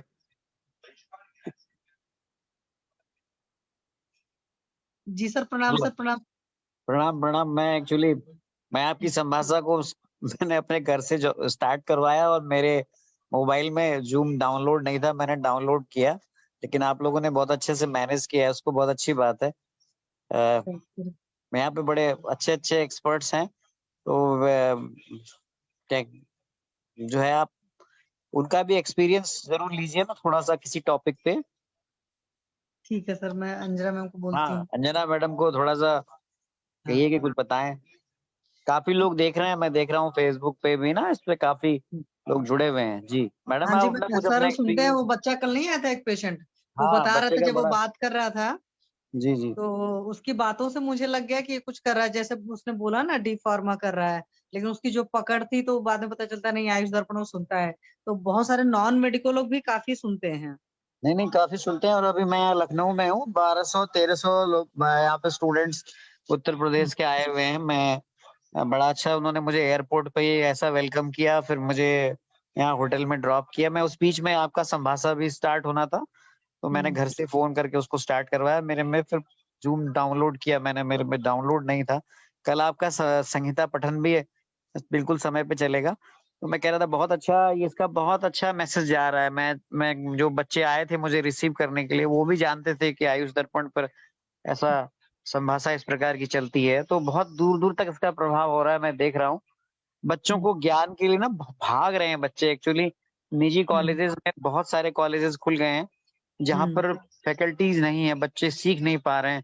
इसलिए इस प्रकार की सेमिनार्स और वर्कशॉप में वो इधर-उधर जा रहे हैं। पर उनको अगर इसी प्रकार से रोज़ गाइडेंस मिल रहा है, जो एक प्रकार से निःशुल्क है और ये हमारे सोशल मीडिया के माध्यम से जा रहा है, कोई भी जुड़ सकता है इससे। और यहाँ पर भी आप कमेंट बॉक्स में भी आप डालेंगे, मैं देख रहा हूँ कमेंट बॉक्स में भी अगर आप डालेंगे, तो हम अपने एक्सपर्ट से आपको इसका रिप्लाई ज़रूर दिलवाएँगे। तो आप यहाँ भी अपनी प्रतिक्रिया डाल सकते हैं नीचे फेसबुक पे कमेंट बॉक्स पे। जी, जी। तो शशि तिवारी जी, मैडम से कंटिन्यू करिए, कुछ पूछिए जी, वो कुछ अपना एक्सपीरियंस देंगी। बहुत हाँ अनुभवी जी, हैं हाँ जी। मैडम। जी। हाँ जी, हाँ जी सर। जी sir. Anjana ma'am? Anjana ma'am? जी, जी, जी मैम, मैं सुन रही थी, हाँ सुन रही थी। मैम, हाँ मैम, प्लीज कुछ बताएं। देखिए देखिए, अभी-अभी गायनेकोलॉजी। मैंने हाँ। हाँ, सर से प्रेरणा लेके मैंने एक आप लोगों को एक बहुत छोटा-सा केस मैंने ग्रुप में डाला। उसको मैं आप लोगों को बताती हूँ। मेरे पास एक पेशेंट आया और वो पेशेंट आया था मेरे पास जुलाई में आया था, 20 जुलाई के आस-पास आया था, ठीक है? और पेशेंट चाह रहा था वही वाण शिशु मतलब इनफर्टिलिटी का केस था। और इनफर्टिलिटी का केस होने के साथ-साथ अभी उसकी एज बहुत ज़्यादा नहीं है, एज उसकी जो है लगभग नहीं 33 ईयर का है वो बच्चे पेशेंट 33 ईयर की है, लेकिन मैरिज शायद उसकी थोड़ी लेट हुई थी। पेशेंट आई तो जो हमने उसको वो कुछ रिपोर्ट्स तो लेके भी आते हैं क्योंकि ट्रीटमेंट तो सबसे पहले हमारे पास नहीं आते। लेकिन जब वो रिपोर्ट लेके आई है तो देखिए वो मेरे पास 20/7/2023 को आई है और उसके पास जो रिपोर्ट्स थी, वो ये रिपोर्ट्स थी कि उसका प्रोलैक्टिन लेवल जो था वो 20.54 जो था वो था और इसके अलावा ये हायर मतलब थोड़ा हायर साइड कह लीजिए या जो इनका पैरामीटर रहे होंगे। टीएसएच भी मतलब थोड़ा-थोड़ा ही वो चेंज था, लेकिन सबसे बड़ी बात थी कि इसके पास इसका जो ओवेरियन सिस्ट आया था वो थोड़ा साइज़ में था। उसका उन्होंने जो अल्ट्रासोनोग्राफी 10/8/22 की जो अल्ट्रासाउंड कराई थी, वो आई थी 10/8/22 की अल्ट्रासाउंड। उसमें देखिए आप पढ़ रहे होंगे, बच्चों ने लिखा है हमारे रेजिडेंट बहुत अच्छी हिस्ट्री लिखते हैं, साइड में मैंने पूरी हिस्ट्री लिखवाई है और वो है right ovarian cyst about 7.52 centimetre के वो मेरे पास लेके आई थी पेशेंट। फिर मैंने उसको वो जो मैं हमारा एक अपना आयुष दर्पण के माध्यम से और हम लोग सब बराबर सीख रहे हैं, तो उसको हमने ट्रीटमेंट शुरू किया और ट्रीटमेंट शुरू करने के बाद तो मेरा जो नेचर है मैं जनरली आप लोग को भी बताती रहती हूँ। मैं पहले वही करती हूँ कि हल्का-सा मैंने दीपन पाचन करना है, चाहे मैं किसी सिंपल घत से ही करती हूँ और साथ में हल्का नित्य विरेचन करती हूँ। तो देखिए मेरा ट्रीटमेंट देखिए मैंने उसपे लिखा है ये पर्चा 20/7 का है, उसमें मैंने आरगवत लिखा है। आरगवत को मैंने चूर्ण फॉर्म में दिया है, 2 ग्राम के फॉर्म में दिया है। और डाइट मैं सबसे पहले बताती हूँ और उसको वही सबसे पहले बताती हूँ कि सुबह उठना है और मेडिटेशन करना है, स्पेशली ओम का जाप करना है, हो सके तो सूर्य नमस्कार करना है, प्राणायाम करना है और कुछ योगासन में स्पेसिफिक गायनी से रिलेटेड होते हैं, जैसे तितली आसन हुआ, इसके अलावा वज्रासन हुआ, जो पेशेंट कर सकता है, जितना समय दे सकता है और थोड़ा ब्रिस्क वॉक। मैं बोल देती हूँ कि कम से कम दिन भर में आपको 10,000 कदम चलना है और थोड़ा फास्ट चलेंगे तो और अच्छा रहेगा। और जो मैंने मेडिसिन प्रोटोकॉल बनाया उसमें मैंने विरेचन दिया उसको नित्य विरेचन दिया और क्योंकि साथ में मैं बता ही रहे क्योंकि पेशेंट हमारे पास जब आते हैं तो हमें माइंड में जरूर बनाना होता है कि हमें दीपन पाचन नित्य विरेचन करना है और आम का पाचन करना है। मीन्स मेरा जो एक मेन कंसंट्रेशन जो रहता है वो रहता है ग्रहणी दृष्टि को दूर करना है क्योंकि जो भी कार्य हुआ है दृष्टि ग्रहणी दृष्टि हुई है आम बना है उसके बाद श्रोतो अवरोध हुआ है और उसके बाद वहां पे जो है संप्राप्ति दूसरे समुचना होकर संप्राप्ति हुई है। तो यहाँ की मेडिसिन और कुछ हम मेडिसिन हमारे साथ ये भी एक होता है कि हम लोग सब गवर्नमेंट सेक्टर में जो भी काम करते हैं वो सब जानते हैं कि हमें थोड़ा सा जो है कहीं ना कहीं उसके साथ में वो करना होता है कंप्रोमाइज कि जो मेडिसिन हमारे पास है उसको भी ज्यादा से ज्यादा मात्रा में लिखना रहेगा क्योंकि हम बाहर की दवाएं कम से कम लिख सकते हैं। ये हमारे ऊपर एक तलवार लटकी होती है कि आप बाहर की मेडिसिन नहीं लिखेंगी, जो कॉलेज में अवेलेबिलिटी है या जो हमारी फार्मेसी बनाती है उसको ही लिखिए। तो यहाँ पे इन्होंने ये भी लिखा था कि इनको पहले स्कैंटी मेंस हुए 6 मंथ और जो उनकी मेंस्ट्रुअल ब्लीडिंग होती थी वो भी ब्राउनिश कलर की होती थी और क्लॉट्स आते थे उसमें और पेन रहता था लोअर एब्डोमेन में और बैकएक बहुत ज्यादा रहता था पेशेंट को। तो इस तरह से ये पेशेंट मेरे पास थी, हाइपोथायरॉयडिज्म की पेशेंट थी जो कि थायरोक्सिन ले रही थी। अब मेरे पास आई थी तो 50 mcg ले रही थी, उससे पहले 100 mcg वो ले चुकी थी। ये इसकी पास हिस्ट्री भी थी। तो मैंने उसी हिसाब से पहले, क्योंकि मैंने जैसे कहा कि मैं कंसंट्रेट करती हूँ ग्रहणी दृष्टि पर और दीपन पाचन पर, तो मैंने वही किया, पंचदीप धर दिया, जिसके साथ में मैंने आधा चूर्ण मिलाया और मैंने अनुपान आम पाचक करके आता है रावर का, उसको दिया। संजीवनी बटी मैंने यहाँ पे ऐड की और आपने देखा होगा क्रमी मुद्गर रस मैंने ऐड किया है। उसके साथ कुछ मेरी आयुर्वेदिक मेडिसिन कॉलेज में अवेलेबल होती है, वो मैंने गिलोय सत्व उसमें दिया, शंख भस्म दिया, त्रिभंग दिया, टंकड़ दिया, अभ्रक दिया और त्रिभुवन कीर्ति मिलाया है। और साथ में मैंने बांसकासा भी उसको दिया था और खदिरादी और चंद्रमा बटी दी है। पेशेंट ने, मुझे लगता है कि ट्रीटमेंट जो है मेरे पास लिया था वही 2 महीने के लगभग, और जो उसकी पहली रिपोर्ट आप लोगों ने देखी होगी, जो मेरे पास वो रिपोर्ट लेके आई थी, वो आई तो थी कि मेरे पास बहुत बड़ा है सिस्ट है, लेकिन जब मैंने अल्ट्रासाउंड कराई थी तो मेरे पास वो लगभग 3x3 का था, मतलब 29x31 मिलीमीटर ही दिखा रहा था। लेकिन उससे पहले जो उसके पास अल्ट्रासाउंड आई थी, वो अल्ट्रासाउंड में वो साइज जो था वो ज्यादा बता रहा था, वो साइज बता रहा था आपको, जैसे आपने देखा होगा ये वाला 7.52 वाला, लेकिन मेरी अल्ट्रासाउंड में वो नहीं बता रहा था। फिर मैंने उसको ट्रीटमेंट किया लगातार 2 महीने, और आप देख सकते हैं कि ये जो बाद की अल्ट्रासाउंड आई है, ये इसकी जो डेट आई है वो है 13/9, वो थी 20/7।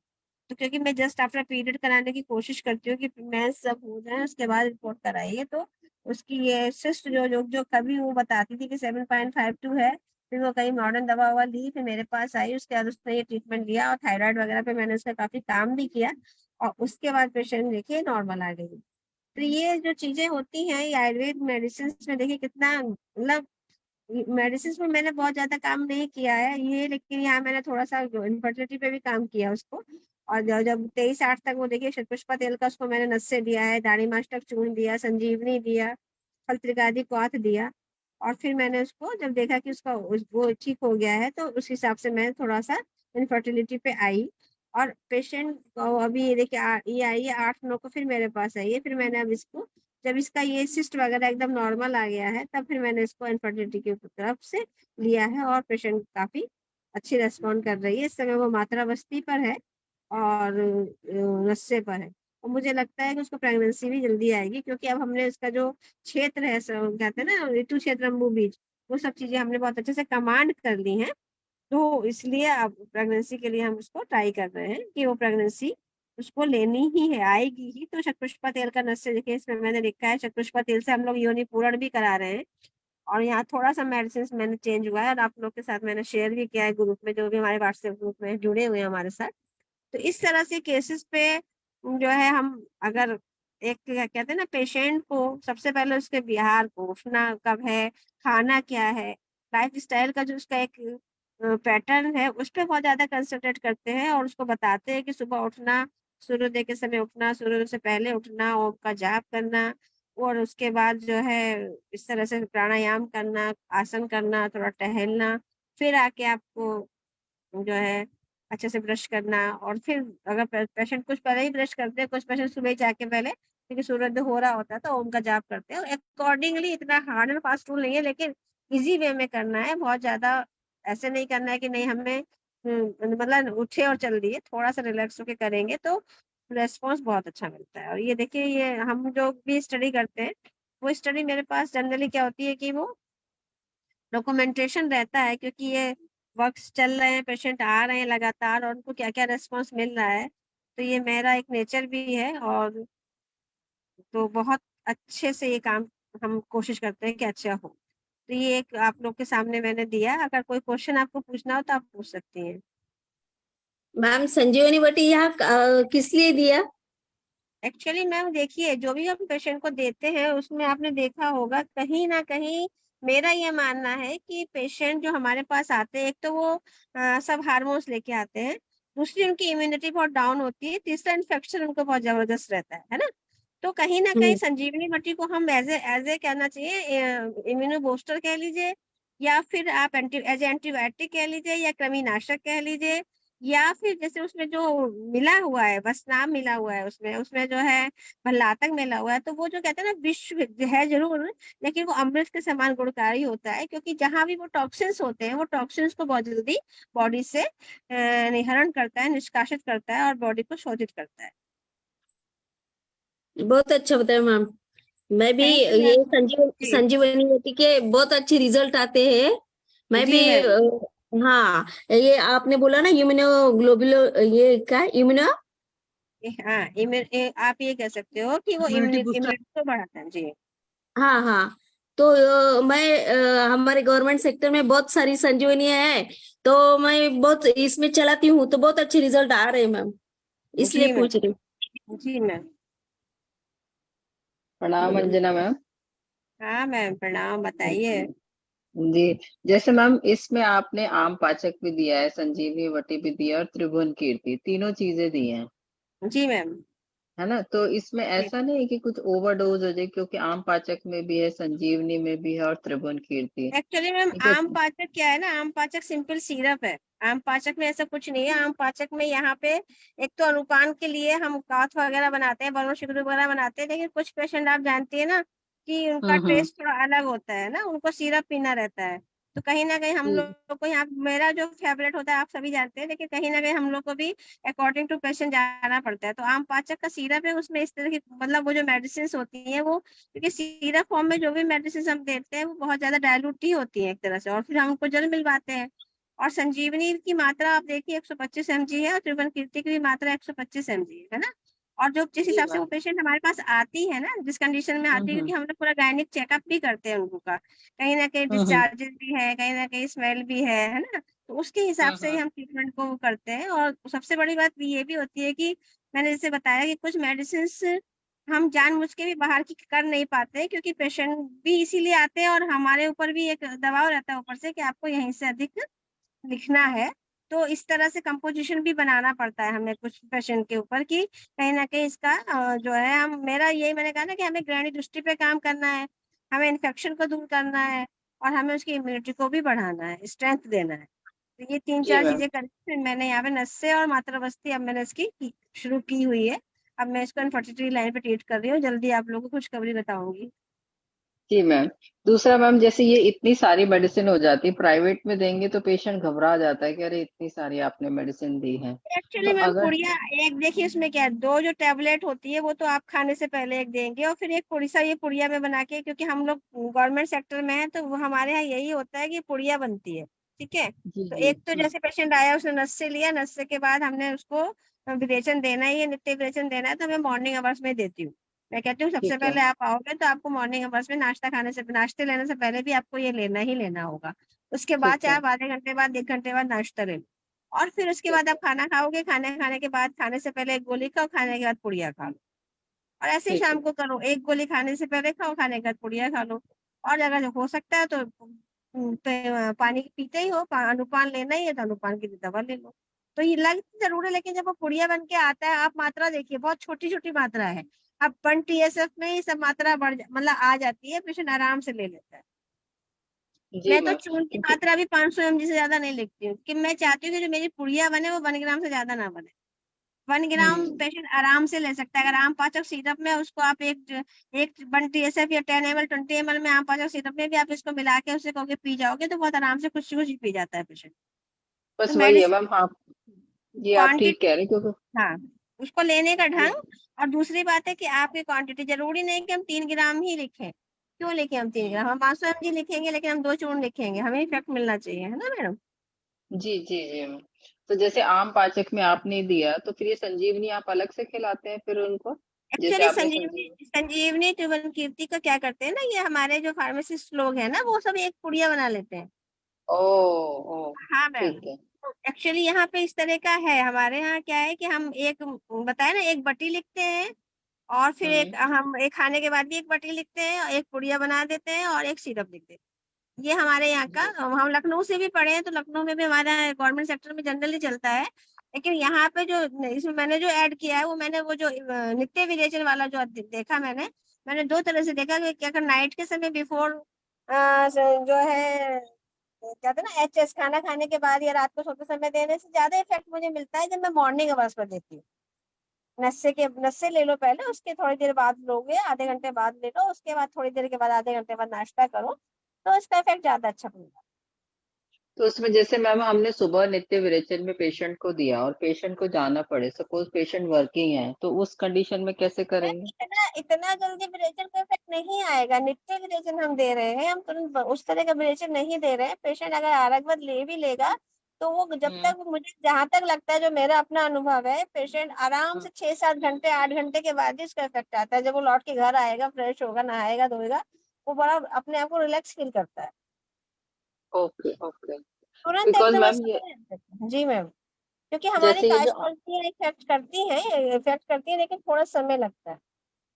जी मैम, जो ये आम पाचक वटी है ना मैम, जो आम पाचक मिश्रण है, जैसे डाबर का है, डाबर वाला बहुत सिंपल है, लेकिन यही अगर हम आम पाचक वटी नागार्जुन की लेते हैं तो दोनों में डिफरेंस है, कॉम्बिनेशन का भी डिफरेंस है मैम।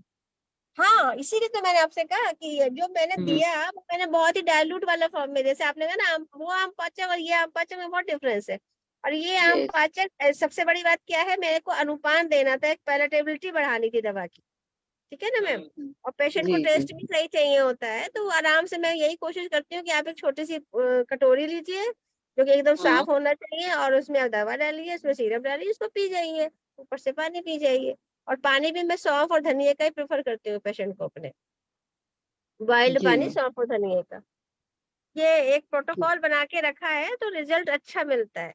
और सबसे बड़ी बात होती है ना कि पेशेंट को बहुत महंगा इलाज नहीं दे सकते, तो उसको ये सब चीजें अगर एड ऑन कर देते हैं कि आप पानी उबाल के रखेंगी, आप खाने में ये लेंगे, आप इस तरह से रहेंगे, तो थोड़ा सा उसको भी अपने प्रति एक कहीं ना कहीं असावधानी कम करता है। पेशेंट थोड़ा कॉन्शियस हो जाता है कि इतना डॉक्टर बता रही है, तो मुझे लगता है अगर हम बताते हैं तो वो 2-4 बातें तो जरूर ध्यान में रखता है। और क्योंकि जी हमारे मैम। साथ टीम है, रेजिडेंट है, तो स्टार्टिंग तो हम ही लोग करते हैं, प्रोटोकॉल हम ही लोग बनाते हैं, लेकिन रेजिडेंट बहुत हेल्प करते हैं इस मामले में। काफी कुछ वो समझ जाते हैं कि टीचर क्या चाह रहे हैं, या पेशेंट को कैसे मैनेज करना है, या कैसे पेशेंट को कन्विंस करना है। तो ये एक पार्ट जो होता है, वो उनको भी एक अच्छा कहना चाहिए, हम ट्रेनिंग भी दे रहे हैं इस मामले में, और बच्चे भी बहुत अच्छे से अपना पार्ट पूरा, मतलब पेशेंट हमारे सेटिस्फाइड होते हैं उनसे भी बात करके। जी मैम, मैम आपके केसेस हमेशा बहुत अच्छे होते हैं। Thank you so much, thank you ma'am. Thank you ma'am, बस थोड़ी सी कोशिश करते हैं, ऐसे ही टाइम हो गया। नहीं ma'am, thank you ma'am. Thank you ma'am, thank you. Ma'am अब सेशन बंद कर दें? बहुत बढ़िया बताया बिल्कुल मैम, मैम, आपकी तफसील मुझे बिल्कुल बहुत मैम, अच्छी लगी। बिल्कुल बिल्कुल। चलिए सेशन फिर बंद करते हैं। सभी को प्रणाम, सभी को गुड नाइट।